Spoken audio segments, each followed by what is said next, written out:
Et salut les amis, c'est Greg et bienvenue sur ma chaîne Le Grenier des Dresseurs. J'espère que vous allez bien.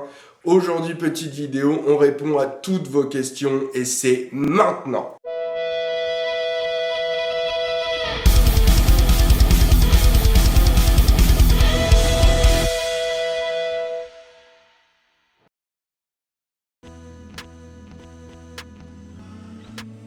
Qu'est-ce qui m'a donné envie de lancer le Grenier des Dresseurs? C'est ma passion pour le TCG Pokémon, le côté dresseur, chiner des cartes, voilà, le Grenier des Dresseurs. Et puis un ras-le-bol de ce que je faisais avant, j'avais envie de me diversifier.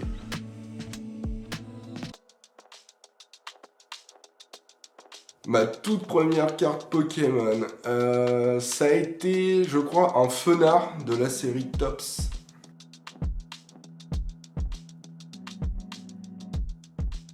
La carte la plus précieuse que j'ai eue entre mes mains, ma Tortank qui bloque Wizard.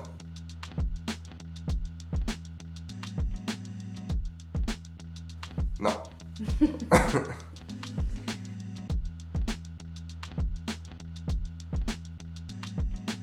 Qu'est-ce que je préfère? Les cartes vintage, voilà, parce qu'il y avait... T'avais pas besoin de te concentrer sur Alternative AR, Lolo. Il y avait juste une Holo à la fin. Et aujourd'hui, les cartes modernes, parce que justement, t'as une palette de design de cartes, de texture de cartes qui est vraiment très très fun. Et j'aime tout. En fait, dès que j'ouvre des boosters, ça passe.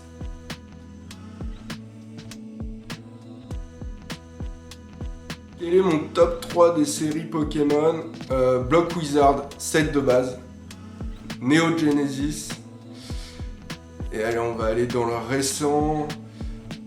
Ma série récente préférée. A few moments later. Allez, je vais dire Rocket.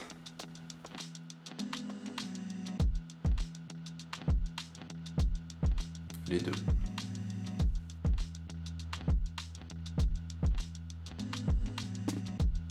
Le vrai Graal pour moi dans le TCG, ça serait de rechoper une Tortank set de base, première édition.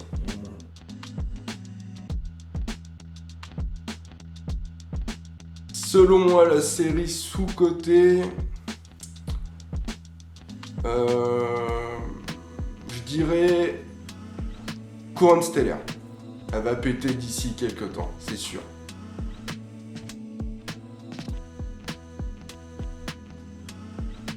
J'ouvre des boosters pour le kiff et les contenus.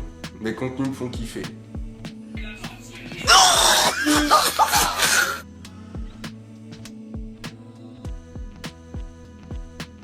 Non, je joue pas au TCG parce que je sais pas jouer au TCG.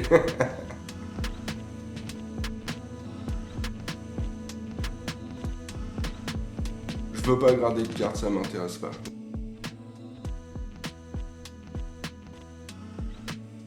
Mon plus gros challenge en lançant mon site, ça a été tout. La création du site, quoi mettre, comment structurer, comment créer un site. Et heureusement que j'ai eu ma femme avec moi pour m'aider.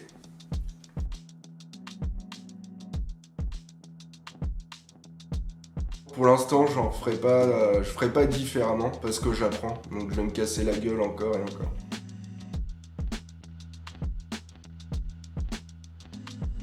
Comment je gère tout ça? Je gère pas tout seul, les amis.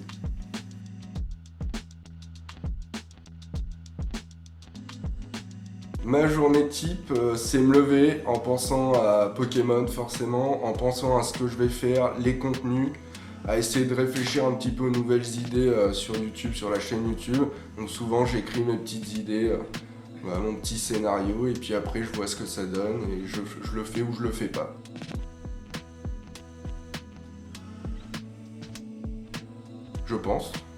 Je pense que c'est faisable. Là, je suis dans le dur parce que je suis dans le début, mais ça va venir.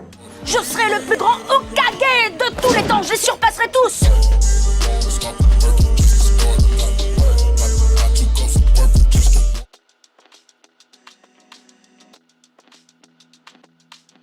Quelle est la chose la plus kiffante? Tout apprendre, comment dynamiser sa chaîne YouTube, comment écrire des scénarios, comment faire ses contenus sur les réseaux, voilà, c'est vraiment tout.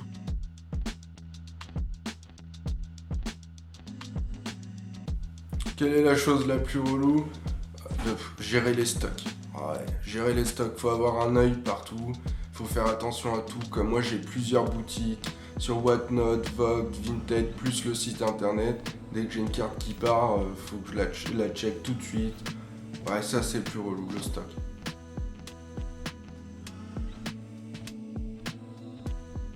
Mon tout premier souvenir Pokémon, c'est l'animé quand il a débarqué.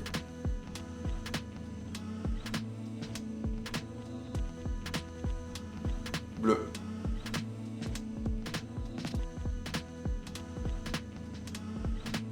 Carapuce.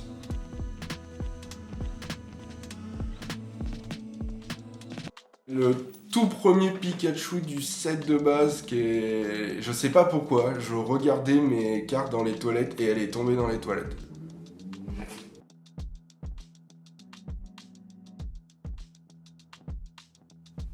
Mon meilleur souvenir, c'était à ma reprise il y a maintenant 2 ans, mon tout premier booster que j'ai réouvert au bout de pas mal d'années.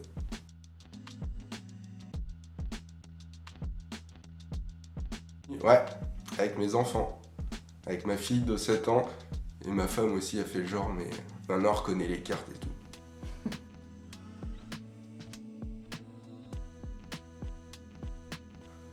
Est-ce que je collectionnais quand j'étais petit? Non, je pense pas qu'on a appelé ça collectionner. Je kiffais juste avoir mes cartes.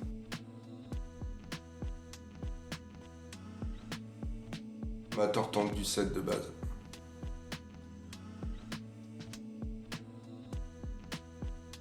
Moi je collectionne, j'ai pas une grosse collection perso, donc non, je m'en sépare pas parce que j'ai vraiment pas beaucoup de cartes.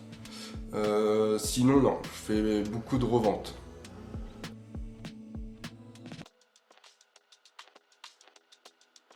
Mon setup de rêve, un classeur rempli de Tortank.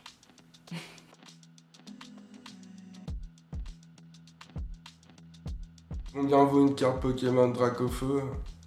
Le prix que t'es prêt à mettre dedans.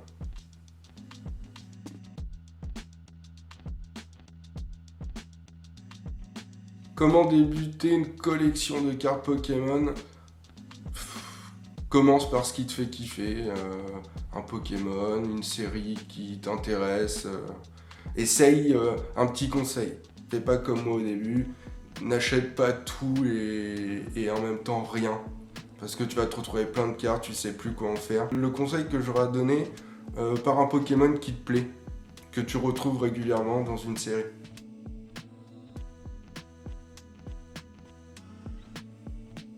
Je pense que les cartes Pokémon qui pourraient prendre de la valeur selon moi, ça serait tout ce qui est sorti, toutes les cartes style Pokéball, Master Ball. Qu'est-ce qu'il pourrait y avoir? La Pikachu alternative de V8 qui est déjà pas mal cotée, ça va être un gros banger. Il y a plein de petites cartes, je pense. Même Typhlosion, par exemple là en tête j'ai la série Heatwave en Jap. Je pense que ça peut prendre de la valeur.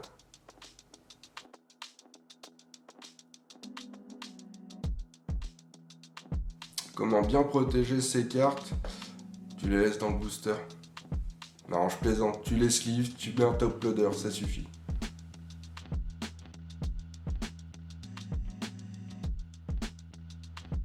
Un Master Set, c'est compléter entièrement ces cartes, c'est-à-dire Co&Co, Holo, Reverse, toutes les secrets et tout ce qui appartient au bloc que tu peux retrouver dans les coffrets.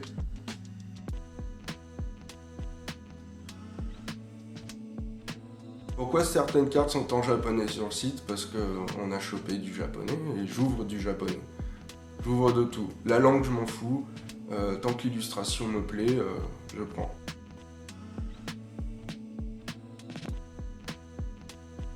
Depuis combien de temps je fais ça? Réellement, depuis quelques mois. Depuis le mois de mars.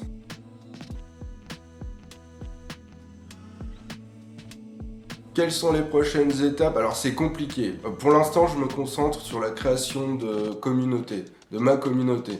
Que ce soit sur la chaîne YouTube ou sur mes lives, etc.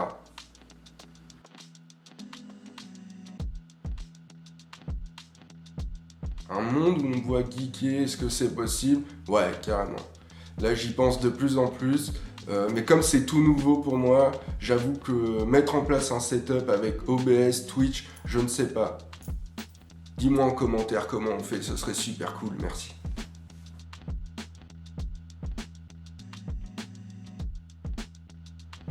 À quand un live avec Manaforge? Quand on se voit sur nos lives respectifs, on en parle et on nous pose souvent la question, donc ça pourra carrément se faire.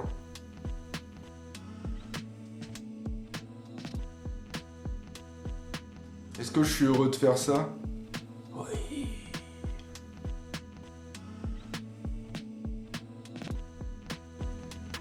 Est-ce que j'arrive à te dire si c'est mon métier? Oui, depuis pas longtemps.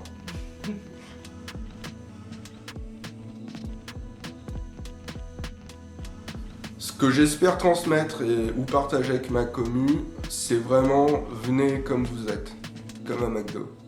Venez comme vous êtes, on s'en fout, comme je le disais sur ma vidéo, pourquoi j'avais arrêté Pokémon à l'époque.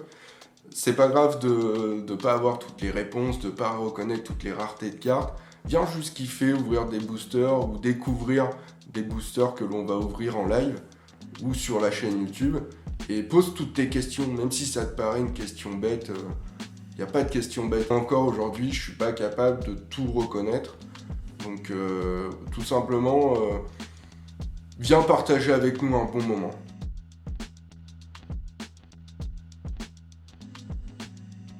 Les contenus que je propose, ce sera principalement sur mon Instagram, Le Grenier des Dresseurs, sur ma chaîne YouTube, Le Grenier des Dresseurs.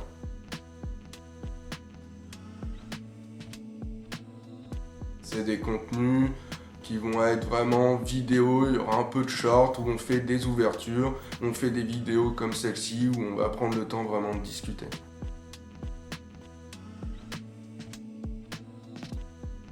Comment j'organise ma préparation de contenu? C'est des idées qui me passent et je les écris, je note tout, je crée un petit scénario, de créer une petite ligne conductrice et puis ça m'emmène à créer les vidéos.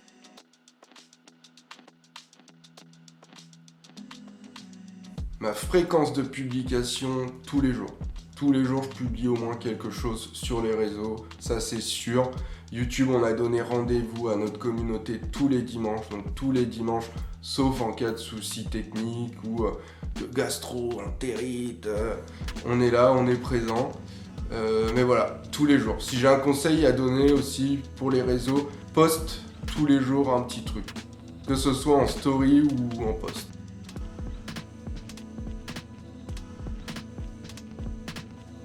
Ma fréquence de live, elle est assez faible pour le moment.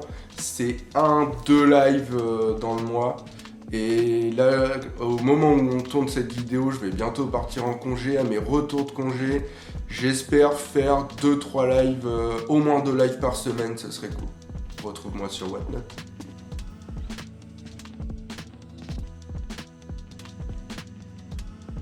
Mes plateformes de live, j'ai commencé sur Voct, donc je suis toujours sur Voct, j'ai ma boutique sur Voct encore. Et là, très récemment, je suis arrivé sur Whatnot. Donc je découvre Whatnot, je découvre l'application, je découvre les streams sur Whatnot. Donc vous pouvez me retrouver sur Whatnot.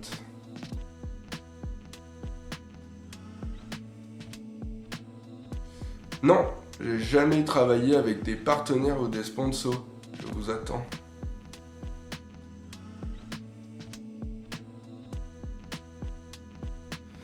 Le matos que j'utilise, c'est tout simple. C'est un ordi PC portable. Alors, je me suis fait un petit kiff, je me suis pris un Légion pour commencer. Mais voilà, c'est pas un PC fixe, c'est un PC portable qui fait très bien le taf. En caméra, je me suis payé une petite Canon V10. À la base, c'est pour du vlogging, mais ça fait très très bien le taf pour les prises de vue YouTube, notamment. Et en micro, alors là, je me suis pas fait chier. On a un micro de chez Action pour commencer, qui fait le taf, et mon téléphone, voilà, un petit iPhone et c'est parti.